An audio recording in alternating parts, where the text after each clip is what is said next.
오늘은 사도행전 2장 1절에서 13절에 있는 말씀을 가지고 사도행전 강의 5번째 오순절 성령 강림 사건에 대해 말씀을 함께 나누겠습니다. 먼저 말씀을 봉독하겠습니다. 오순절 날이 이미 이름에 그들이 다 같이 한 곳에 모였더니 호련히 하늘로부터 급하고 강한 바람 같은 소리가 있어 그들이 앉은 온 집에 가득하며 마치 불의 혀처럼 갈라지는 것들이 그들에게 보여 각 사람 위에 하나씩 임하여 있더니 그들이 다 성령의 충만함을 갖고 성령이 말하게 하심을 따라 다른 언어들로 말하기를 시작하니라. 그때 경화는 유대인들이 천하 각국으로부터 와서 예루살렘에 머물러 있더니 이 소리가 나매 큰 무리가 모여 각각 자기의 방언으로 제자들이 말하는 것을 듣고 초동하여 다 놀라 신기하여 이르되 보라, 이 사람 말한 사람들이 다 갈릴 사람들이 아니냐. 우리 각 사람이 난 곳의 방언으로 듣게 되는 것이 어찌 됨이냐. 우리는 바데인과 메데인과 엘람인과 또 메소포타미아, 유대와 갑바도기와 본도와 아시아, 부르기아와 밤빌리아, 애국과 및 구레네에 가까운 리비아 여러 지방에 사는 사람들과 로마로부터 온 나그네 곧 유대인과 유대교에 들어온 사람들과 그레데인과 아라비아인들이라. 우리가 다 우리의 각 언어로 하나님의 큰 일을 말함을 듣는도다 하고 다 놀라며 당황하여 서로 이르되 이 어찌 된 일이냐 하며 또 어떤 이들은 조롱하여 이르되 그들이 새 술에 취하였다 하더라. 아멘. 기도하겠습니다. 하나님, 우리가 이 시간 오순절 성령 강림의 사건을 돌아보면서 우리가 교회의 첫 시작이 어떻게 시작이 되었는지, 그리고 또 우리가 정말 교회로서 온전한 오순절 성령의 역사를 경험하고 있는지 돌아보기 원합니다. 이 시간 말씀을 통해서 우리 스스로를 돌아보게 하시고 우리가 교회로서 우리 안에 역사하시는 성령을 경험하고 느낄 수 있는 시간 되게 하여 주옵소서. 감사드리며 예수님의 이름으로 간절히 기도하옵나이다. 아멘. 지금까지 우리가 교회에 대한 이야기를 계속 말씀을 나누면서 한 가지 우리에게 분명한 사실은 저와 여러분은 하나님이 부르신 교회라는 사실입니다. 한국에는 본이라는 것이 있습니다. 그래서 김해김씨 아니면 경주김씨 아니면 최씨 따라서 본들이 있고 그 본에 속한 있는 파가 있습니다. 그래서 뭐냐면 그 사람의 혈통, 그 사람이 어떤 혈통을 갖고 있느냐를 찾아볼 수 있는 어떤 하나의 기준이고 잣대가 되는 것이죠. 이것이 왜 중요하냐? 내가 어디로부터 왔고 내가 어떤 존재인지를 아는 것이 중요하기 때문이죠. 그런데 사실 우리가 교회를 다니면서도 우리의 속한 교회가 언제 세워졌는지, 그리고 우리의 교회들이 어떻게 시작이 됐는지를 잘 모른 채 그냥 교회만 열심히 다니고 있는 그런 모습들을 많이 볼 때가 있습니다. 오늘은 사실은 우리가 교회 역사를 보면서 오순절 성령 강림 사건의 그 역사가 바로 교회의 시작을 알리는 시기가 되었고, 그 사건을 통해서 우리가 다니고 있는 교회 혹은 내가 하나님이 부르신 교회로서 어떻게 살고 있는지를 돌아보는 시간이 되었으면 하는 바람에서 이 말씀을 통해 우리가 21세기의 교회는 과연 어떤 모습이어야 하는지, 또 우리가 세상에 있는 믿지 않는 사람들에게 어떻게 나타나야 되는지를 좀 돌아보기 원합니다. 사실은 우리가 우리 스스로에 대한 정체성, 또 우리 자신이 어떤 존재인지를 알지 못한 채 그저 맹목적인 신앙생활을 하는 경우가 얼마나 많은지 모릅니다. 그러나 진정한 교회라는 것이 무엇인지 알아야 내가 그 교회에 부합하는 삶을 살게 될 것이고, 그 다음에 중요한 것은 이 말씀에 따라서 우리의 삶이 정말로 사람들에게 인정받는 교회가 될 수 있는지 아닌지를 판가름하는 그런 우리 자신을 자아성찰하는 시간도 필요하다는 것이죠. 우리는 어느덧 2024년도 12월에 이르렀습니다. 1년이라는 시간이 얼마 되지 않은 것 같은데 참 빠른 시간을 보내면서 우리는 이제 2024년을 마무리하고 결산하는 시기에 와 있습니다. 그러나 또한 우리에게 주어진 시간이, 새로운 시간이 그냥 흘러가는 똑같은 시간대가 아니라 우리 스스로가 변화해야 되고 바뀌어야 되고, 또 우리 스스로가 좀 더 하나님께 인정받는 모습이 되기 위해서 이 말씀들을 통해서 성령이 역사하는 교회, 또한 성령이 역사하는 우리 자신들의 삶, 성령이 역사하는 우리 가정의 삶이 어떻게 변해야 되는지를 말씀을 통해서 살펴보면서 우리 스스로가 진정한 교회로서 다시 거듭나는 시간이 되기를 바랍니다. 2장 1절에 보니까는 오순절 날이라는 말이 나옵니다. 이 오순절이라는 말은 원래 50이라는 뜻이 있습니다. 6월절 주간의 안식일로부터 50일째 되는 날에 지키는 유대인의 3대 절기죠. 6월절, 오순절, 초막절 중 하나입니다. 6월절이란 그리스도의 수단과 부활을 예표하는 것이라면 오순절은 신약시대의 교회의 시작을 영적인 의미를 지니고 있습니다. 영적으로 교회 시작이 왜 중요할까요? 우리가 생각하는 교회는 어떤 요소를 갖고 있어야 되는가? 보통 우리가 교회하면 건물이 있고, 그 다음에 교인들이 있고, 그 다음에 재정이 있고, 그 다음에 뭐 그 그룹에 따라서 인도하는 인도자들이 있고, 그 다음에 예배 시간에 이루어지는 기본적인 예배 요소들, 뭐 찬양, 기도, 말씀, 성례전, 그 다음에 하나님을 이렇게 묵상하는 큐티, 이런 식으로 우리는 교회라는 것을 생각을 합니다. 그런데 오늘 본문에 있는 이 오순절 교회, 오순절 다락방에 있었던 성령 역사는 우리가 알고 있는 교회의 어떤 가치나 기준을 탈피한 모습을 갖고 있습니다. 교회 건물도 없었고 예배 순서도 없었습니다. 예배 안에서 우리가 얘기하는 그 요소들도 존재하지 않았습니다. 중요한 것은 말씀을 듣다 보면 한 가지 한 마음으로 모여 기도할 때 성령의 역사가 나타났다는 것입니다. 많은 신학자들이나 목회자들이 이구동성으로 하는 이야기겠습니다.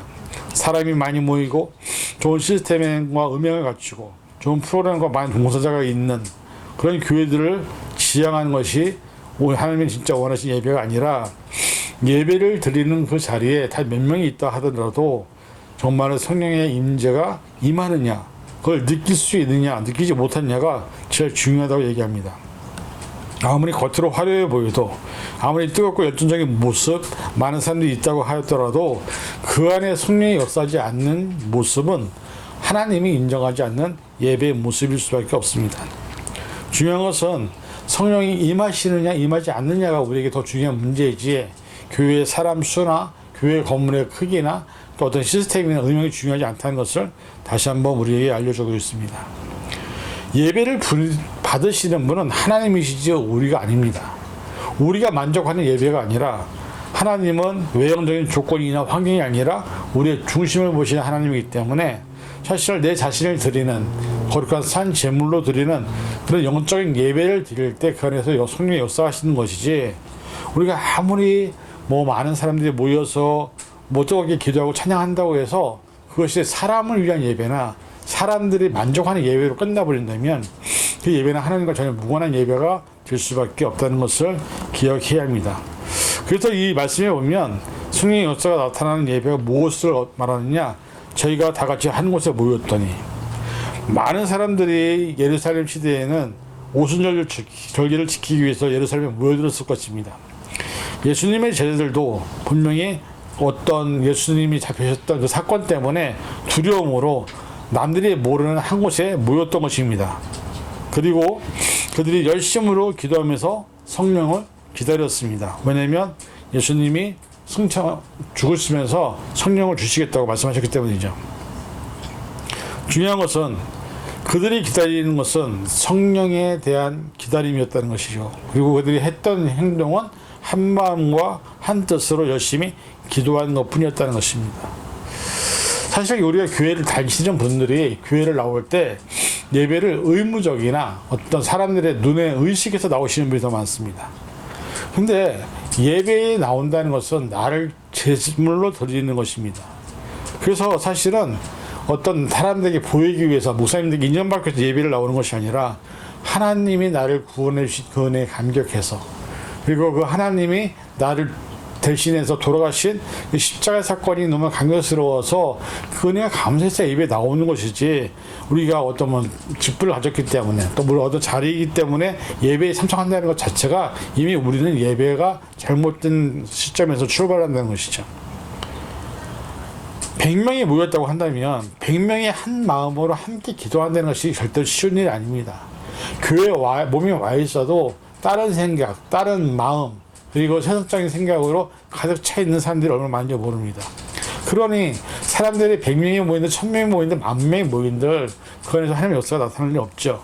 근데 본문의 역사는 뭐라고 말하냐면 120명의 문도들이 한 마음으로 함께 모였기 때문에 성령의 역사가 일어났다는 것입니다. 이것은 우리가 현실적으로 보면 되게 불가능한 일입니다. 교회에 성령의 역사가 나타나지 않는 원인도 몇몇 안 되는 사람들이 할지라도 그들이 한 마음이 되지 않았기 때문에, 한 생각으로 모이지 않았기 때문에, 한 뜻으로 모이지 않았기 때문에 성령이 나타나지 않는다는 것이죠. 하나님이 우리에게 원하시는 것은 우리의 마음과 뜻과 정성을 다해서 예배를 드리는 것입니다. 그런데 모인 사람마다 온 목적이 다릅니다. 사람에게 보이기 위해서 온 사람들도 있고, 또 이 사람들과 관계를 잘 맺어서 내 비즈니스를 좀 더 발전시키기 원해서 온 사람도 있고, 또 어떻게 보면 거기가 쇼핑하기 위해서 말씀을 들어보고 교회를 정하기 위해서 온 사람도 있고, 결국 여러 사람들이 다 모이기 때문에 그 안에서 성령의 역사가 드러나지 않는다는 것이죠. 그 다음에 성령의 역사하신 조건이 두 번째가 뭐냐면 열심이라는 것이죠. 한 마음으로 한 뜻을 함께 기도했다는 것은 사실은 절대로 쉬운 일이 아닙니다. 이 전 세계의 경제를 돌아보면 거기에 3%인가 5%라는 어떤 그 논리가 있습니다.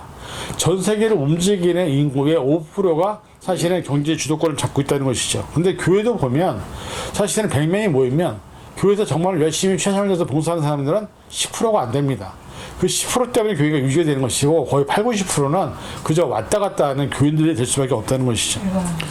우리가 세상을 살면서 사실 인간이 모여서 무엇을 만들지 간에 중요한 것은 단 몇 프로의 열심히 있는 사람들, 몇 사람의 사람들 때문에 그 세계가 움직이고, 또 경제가 움직이고, 또 상황이 움직인다는 것입니다.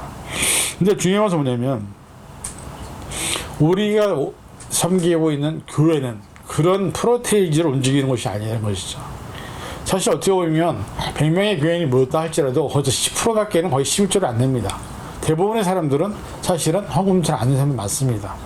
그러니 교회가 유지는 될지 모르지만 사실은 몸 마음으로 함께 한 뜻으로 모였다는 것 자체가 불가능한 것을 우리는 보게 되는 것이죠. 많은 사람들이 공부를 할 때도 그렇고, 그 다음에 직장에서 일을 할 때도 그렇고, 어느 비즈니스를 할 때도 그렇고, 거기서 사실은 똑같은 마음으로 똑같은 한 뜻으로 모여있는 공동체는 세상에 존재하지 않습니다. 사람들은 다 돈을 받는 만큼만 일하게 되어 있고, 내가 한 만큼만 받게 되어 있고, 또 거기서 더 이상 자기 자신을 희생하려고 하지 않는 모습이 우리에게 있다는 것이죠. 근데 오늘 본문에 보면 이 교회의 120명의 문도들은 한 마음과 한 뜻으로 그것이 하나님께 인정받았기 때문에 거기에 성령의 역사가 임했고, 아까 이거 말씀해 보면 각 사람마다 성령의 역사했다고 그러는 거죠. 많은 사람들이 세상에 존재하는 다른 방언들을 얘기했다는 것은 뭐냐면, 그 사람들에게 임한 성령들이 다 다른 방언으로 그들에게 역사했다는 것이죠. 그래서 전국에서 모였던 사람들이 의아했던 것은 뭐냐면, 어떻게 저 사람들은 갈릴리 사람들인데 그 사람들이 자기네 나라 말로, 그것도 수많은 여러 나라 말로 방언을 할 수 있냐는 것이죠. 그리고 그것을 알아들었다는 것이죠. 그것이 바로 성령의 역사라는 것입니다. 저 성령의 역사는 사람의 생각이나 사람의 어떤 계획이 이성을 뛰어넘어서 역사하는 것이기 때문에 사람들이 볼 때는 불가능한 일인지는 모르겠지만 성령의 역사하시면 이렇게 될 수 있다는 것입니다. 그래서 중요한 것은 단 몇 명이 모이더라도 그 교회가 한 마음과 한 뜻으로 함께 모여서 기도할 때 하나님의 역사는 드러나게 되어 있다는 것입니다. 교회에 모이는 모든 사람들이 모두 다 성령의 역사를 기다리면서 한 마음을 기도한다면 성령이 나타나지 않으시겠습니까? 중요한 것은 뭐냐면, 수많은 교회나 수많은 예배가 있었다 할지라도 그래서 성령이 나타나지 않는 이유는, 먼저 이 말씀에 의하면 모두 모인 사람들이 한 마음이 안 되는 거고, 한 뜻이 안 되었고, 또 열심히 기도하기 위해서가 아니라 그냥 나와서 고개만 숙이고 머리로만 기도했던 사람들도 있을 것이라는 거죠. 그래서 중요한 것은 뭐냐면, 성령의 역사가 나타나지 않는 교회는 사실 하나님이 인정하지 않는 교회가 될 수밖에 없다는 것을 우리는 알 수 있습니다. 그래서 정말 우리가 어떤 자리에 있든지 어떤 상황이든 간에 성령이 임할 수 있는 존재가 되었는지를 내 스스로 돌아보는 것이 필요하다는 것입니다. 성령이 역사하지 않는 교회는 아무리 그 기간이 오래됐다 할지라도 사실 하나님이 인정을 못 받은 교회이기 때문에 책만 받는 교회가 될 수밖에 없음을 우리는 기억해야 됩니다. 그 다음에 2장 2절에 보니까는 호련히 하늘로부터 급하고 강한 바람 같은 소리가 있어. 성령 강림의 그 모습을 세 가지로 표현하죠. 바람과 불, 그 다음에 하늘로부터 급하고 강한 바람 같은 소리, 그 다음에 제자들이 경험했던 어떤 인간적인 방법이 아니라 놀라운 방법들을 얘기하고 있습니다. 성령의 역사는 바람과 불과 방언으로 나타났다고 얘기하고 있습니다. 물론 이 부분에 대해서 너무 한쪽으로 치우쳐져서 이단들이 많이 나온 것도 사실입니다. 그런데 이 세 가지가 나왔다는 것은 뭘 말하냐면 성령이 역사할 때는요, 균형 잡힌 시장의 모습들이 있다는 것이죠. 바람만 있는 것도 아니고, 그래서 사람들이 막 넘어지거나 쓰러지거나 그것만 있는 것도 아니죠. 그 다음에 뭐 불타올라서 막 그것이 뭐 뜨거워서 어쩔 줄 모르는 뭐 팔팔 뛰는 그런 것도 모습도 아니죠. 그 다음에 방언만 했던 것도 아니죠. 결국은 바람과 불과 방언이라는 이 세 가지 다 나타나는 것은 뭐냐면 하나님의 사람 역사는 날마다 그 말씀 안에서 예배 가운데서 균형 잡힌 하나님과 우리와의 인격적인 교제를 통해서 드러난다는 것을 말씀하고 있습니다. 이 말씀을 자세히 살펴보면 120명의 무리 중 어느 누구도 앞에 서서 인도자로 서 있다는 증거가 없습니다. 누군가 성령을 받으라고 소리친 사람도 없었고 그들이 함께 모아서 기도할 때 그들에게 성령의 불이 임했다는 것이죠. 성령의 역사는 한 리더자나 선지자나 한 사람의 목사로부터 성도들에게 나타나는 것이 아니라 그 자리에 모인 모든 사람들이 동일한 시간에 동일한 것을 목격하고 동일한 것을 경험했다는 것이 매우 중요한 것입니다. 그래서 사실은 성령의 역사를 어떤 사람들은 뭐 천국에 갔다 왔다 얘기하고 자기는 뭐 하늘 봤다 얘기하고 뭐 예수 만났다 얘기하는데 그렇게 어떠한 개인의 주관적인 역사로 드러나지 않습니다. 120명의 오순절 성령 사건은 120명이 똑같은 것을 보고 똑같은 것을 경험했을 때 그것이 성령의 역사라고 우리는 얘기할 수 있는 것이죠. 그래서 수많은 이단들이 생기는 이유가 뭐냐면 이단들의 창시자가 자기들이 혼자 뭐 예수님 만났다고 예수님부터 계시를 받았다고 하는 것부터가 잘못된 모습임을 성경은 우리에게 말씀하고 있습니다. 그래서 사실은 우리가 이 상황을 통해서 알아야 될 것은 뭐냐면 하나님의 역사는 모든 사람들에게 동일하게 나타난다는 것이죠. 누구에게 나타나고 누구에게 안 나타나는 것이 아니라 그들이 함께 한 마음을 모여서 함께 기도했던 그 시간대에 하나님의 역사는 120명에게 똑같이 나타나는 것처럼 우리가 몇 명이 모였던 그것이 교회로 모인다면 그 교회 안에서는 똑같은 것들을 같이 볼 수 있을 때 것이 성령의 역사라고 성경은 말씀하고 있다는 것을 기억해야 됩니다. 그래서 우리가 정말 기도할 때 한 마음과 한 뜻으로 함께 기도하는 것이 정말 중요하다고 얘기하고 있습니다. 그 다음에 2장 3절에 보니까 불의 혀같이 갈라지는 것이 불의 혀는 성령 임재를 묘사합니다. 이 불이라는 것은 실제적인 불이 아니죠. 구약시대 때 일반적으로 하나님의 전능하신 능력을 즉 더러운 것을 깨끗하게 하시는 것 그것이 바로 불의 역할이었습니다. 그래서 재물을 태울 때 불이 임했죠. 그런데 더욱 중요한 것은 뭐냐면 2장 3절에 보니까 저희에게 보여 각 사람 위에 임하였더니 커다란 불타는 것이 왔는데 불의 혀같이 나타나서 각 사람의 머리 위에 하나씩 임했다는 것이죠. 구약의 옛 언약 하에서는 하나님의 임재는 특수한 목적을 위해서 특정한 사람들에게만 한정되었으나 시장시대 와서는 예수를 믿는 모든 무리 가운데 성령이 임했다는 것을 보여주고 있습니다. 베드로전서 2장 9절에 보니까 그러나 너희는 택하신 족속이요 왕같은 제사장들이요 거룩한 나라요 그의 소유가 된 백성이니 이는 너희를 어두운 데서 불러내어 그의 기이한 빛에 들어가게 하신 이의 아름다운 덕을 선포하게 하려 하십니다. 여기서 너희는이라고 얘기하고 있는데 그 너희는 다 누구냐면 모든 그리스도인들 얘기합니다. 그리고 그들 모두가 뭐라고 얘기하면 택하신 족속, 왕같은 제사장, 거룩한 나라. 우리 모두는 하나님의 자녀들이고 우리 모두는 하나님의 일꾼들입니다. 그래서 사실은 우리 모두는 하나님의 백성이지 우리 안에서 어떤 리더나 어떤 특별한 사람들이 따로 없다는 것이죠. 하나님은 모든 사람을 통해서 일을 하십니다. 물론 교회 안에서는 직분을 통해서 그 한 일들을 나누지만은 그건 일을 하기 위한 직분이지 하나님 입장에서 보면 목사나 장로나 집사나 권사나 또는 성도들이나 어린아이까지 다 하나님의 자녀라는 사실은 우리 잊지 말아야 합니다. 성령이 모두에게 똑같이 임했다는 것 자체가 하나님의 은혜는 모두에게 똑같이 임하는 겁니다. 하늘에서 비가 내리는데 비가 뭐 목회자들에게만 내리고 목회자 아닌 사람들에게는 안 내리겠습니까? 해가 비추는데 그 해가 어떤 사람에게 가면 해당이 되고 어떤 사람에게 해당이 안 되겠습니까? 하나님의 은혜는 똑같은 겁니다. 성령 역시 모든 사람들이 같이 경험하는 것이라는 것이죠. 중요한 것은 뭐냐면 하나님의 역사만 너무 강권적으로 갈망하고 그다음에 그것만 추구한다면 잘못된 길로 빠질 수 있는 여지가 얼마나 있다는 것이죠. 하나님은 우리와 인격적인 관계를 맺는 분이십니다. 그래서 우리와 대화하기를 원하시고 우리와 예배를 통해서 만나기를 원하시고 때는 우리에게 음성으로 말씀하시고 찬양으로 말씀하시고 또 기도로 말씀하시면서 묵상할 때 하나님은 우리에게 그 음성을 주시는 것이 사람마다 다 상황이 다르고 환경이 다르기 때문에 그 사람에게 맞는 방법으로 역사하시기 때문에 결국 모든 사람이 역사하시는 하나님의 은혜를 우리는 깨달아야 되는 것이죠. 그래서 우리가 복음을 선포하고 또 하나님의 능력을 나타내는 것 역시 하나님이 함께하지 않으시면 우리는 어떤 것도 할 수 없음을 고백할 수 있어야 한다는 것입니다. 그래서 2장 4절을 보니까 저희가 다 성령의 충만을 받았다고 얘기하죠. 성령 충만하면 성령 세례와는 약간 다른 것입니다. 성령 충만은 여러 번 되풀이될 수 있어서 구원의 때뿐 아니라 그 후에도 계속해서 성령 충만을 받을 수가 있습니다. 그러나 성령 세례는 구원의 순간, 처음 믿는 순간, 처음 예수를 만난 그 순간에 이례적으로 우리에게 일하는 것이죠. 그래서 사실은 우리가 성령 충만한 모습이 계속 지속되는 것이 필요하다는 것이죠. 성령 충만을 한번 받았습니다. 그런데 그 후에 성령 충만한 모습이 사라져 버렸어요. 그것은 성령 충만이 지속되고 있지 않다는 것이죠. 성령 세례를 받을 수 있습니다. 내가 구원받았다고 고백했으니까. 그러나 우리가 성령 충만을 유지할 수 있는 그것이 필요하다는 것이죠. 성령 충만이란 예수 그리스도를 믿음으로 내주하시는 성령의 지배와 인도함을 받는 상태를 말합니다.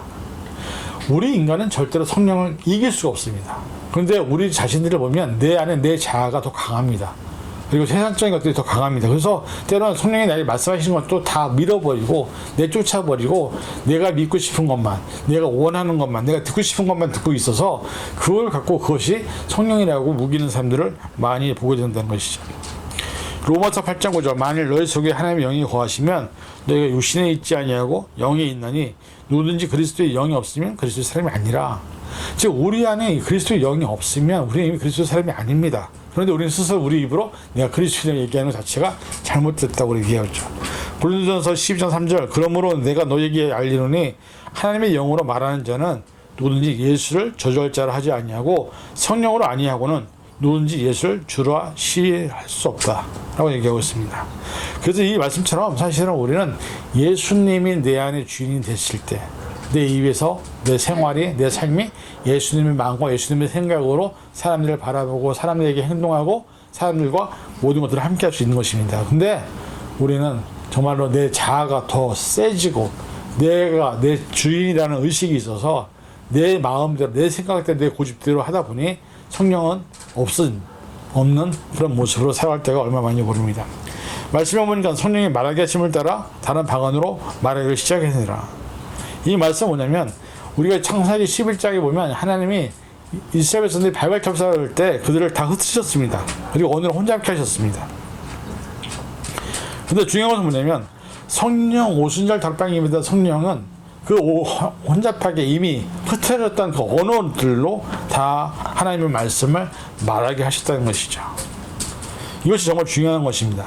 하나님이 언어를 혼잡케 하셨고 다 흩으셨는데 그 흩어진 언어들로 하나님은 당신의 뜻을 나타내셨고 하나님은 그것을 통해서 예수 그리스도를 선포하셨고 복음을 선포하셨다는 것이죠. 근데 그것이 방법이 뭐냐면 흩어진 언어별로 임하셨다는 것을 우리는 보게 됩니다. 제자들에게 임했던 성령 세례의 증거가 바로 방언이었습니다. 아직까지 배운 바가 없는 언어. 근데 그들은 그 언어를 말하기 시작했고 다른 지방에서 온 모든 사람들이 그것을 다 들었다는 것이죠. 이것이 성령의 역사였습니다. 그 다음에 바람과 같은 소리와 불과 같은 갈라지는 현상은 일시로 끝이 납니다. 그러나 방언은 어느 정도 계속 지속이 되었죠. 중요한 것은 이 지속된 이유가 뭐냐면 모든 사람들이 말씀을 들어야 했기 때문에 방언을 계속 지속시켰다는 것입니다. 우리가 어떻게 보면은 영어를 못하는 한국 사람들이잖아요.